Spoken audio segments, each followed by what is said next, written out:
No one likes email spam. For years, bots and bad actors have been scraping public RSS feeds and spamming podcasters with unwanted emails. I can't tell you how many emails I've gotten from people promising to promote my podcast and grow it on iTunes. And similarly, I can't tell you how many pitches I've gotten for guests for a show that doesn't have guests. Now, at RSS.com, we've effectively solved that problem by removing the email address associated with your account from your public podcast feed.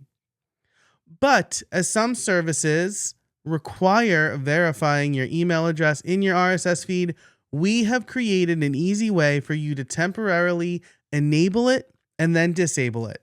And that's what I'm going to show you how to do in this video.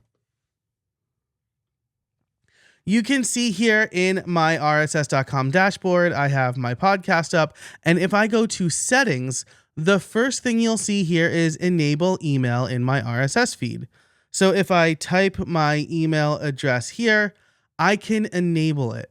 But the problem is if I forget to disable it, then it may stay in the feed. Luckily, at RSS.com, we will automatically disable this email address after 12 hours, so you don't have to remember to disable it yourself. At RSS.com, we care about our podcasters' privacy and are proud to offer this feature to our podcasters. As a podcaster myself, it's something I deeply appreciate because I have gotten way less spam since my email address was removed from my RSS feed.